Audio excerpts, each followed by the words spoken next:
बिस्मिल्लाहिर्रहमानिर्रहीम। अस्सलामुअलैकुम। आज तारीख़ है 10 जनवरी सन 2022 बरोज़ सोमवार। कुवैत उर्दू न्यूज़ के साथ मैं हूं मोहम्मद उमर। आज की इस वीडियो में कुवैत से कुछ ताज़ा तरीन न्यूज़ अपडेट शामिल करते हैं। खबर है कि वजारत सेहत का कहना है कि मौजूदा हालात में बैरून ममालिक का सफ़र करने से गुरेज किया जाए। कोरोना केस हैरत अंगेज़ हद तक तादाद में रिकॉर्ड किए जा रहे हैं और हम मुतालबा करते हैं कि जब तक ज़रूरी हो सफ़र ना करें।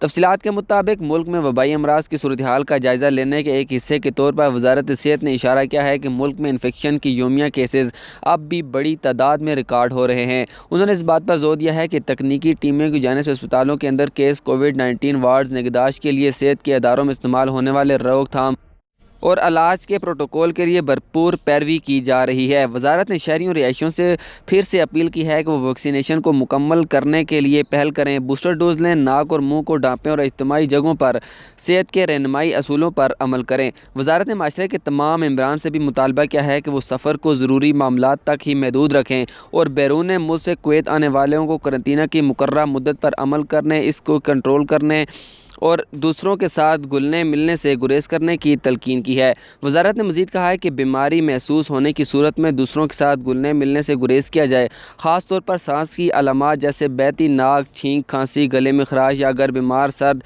या बुखार महसूस हो। वजारत ने इस बात पर जोर देते हुए कहा है कि हम सब की मुश्तरका ज़िम्मेदारी है और सबके ताउन से हम बेहतरीन नताइज के साथ इस मरहले को अबूर करेंगे। अगली खबर कुवैत में कर्फ्यू लगाने के हवाले से शामिल करते हैं कि सरकारी तर्जुमान तारिक अल मुजरम ने इस बात की तरदीद की है कि कुवैत में मुकम्मल कर्फ्यू लगाने के बारे में सोशल मीडिया पर जो खबरें गर्दिश कर रही हैं वो गलत और झूठी हैं। उन्होंने अपने ट्विटर अकाउंट पर जाली खबरों का स्क्रीनशॉट लेते हुए वो शाया की हैं जिस खबर को गर्दिश किया जा रहा है। उन्होंने कहा है कि ये जो खबर चलाई जा रही है वो झूठी है। उनका मज़ीद कहना था कि कुवैत में अभी तक कर्फ्यू लगाने के हवाले से कोई मनसूबा नहीं है।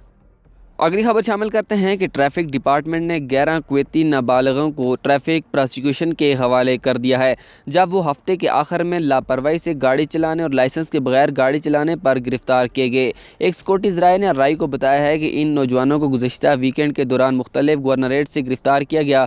रोज़नामा ने मज़ीद कहा कि इनकी गाड़ियाँ भी जब्त कर ली गई हैं और मुतअद्दिद मोटरसाइकिलों के खिलाफ सैकड़ों मुकदमात जारी किए गए हैं। ज़राए का कहना है कि नाबालिगों ने अपनी ज़िंदगियों और दूसरों को ज़िंदगियों को ख़तरे में डाल दिया। एक ऐसा सलूक जिसे बर्दाश्त नहीं किया जाता, क्योंकि इनमें से कुछ लापरवाही से गाड़ी चलाते हैं। इनमें से जो कुछ ट्रैफिक प्रोसिक्यूशन के सामने पेश करने से पहले गिरफ़्तार करके जेल की सलाखों के पीछे भी डाल दिया गया है। अब कुवैत में बढ़ते हुए कोरोना वायरस के अदाद व शुमार के हवाले से खबर शामिल करते हैं कि गुज़श्ता 24 घंटों के दौरान कुवैत में 2999 कोरोना वायरस के केस मुस्बत आए हैं। कुवैत में गुज़श्ता 24 घंटों के दौरान 388 मरीज़ सेहतयाब हुए, जबकि कोई भी मरीज़ की अमवात रिकॉर्ड नहीं की गई है। कुवैत के मुख्तलिफ अस्पतालों में ज़ेर इलाज मरीज़ों की तादाद 115 है, जिनमें से इंतहाई निगहदाश्त यूनिट में 14 मरीज़ ज़ेर इलाज हैं। में कोरोना वायरस के किए जाने वाले टेस्टों में मुस्बत आने की शरह बढ़कर 9.1% हो गई है।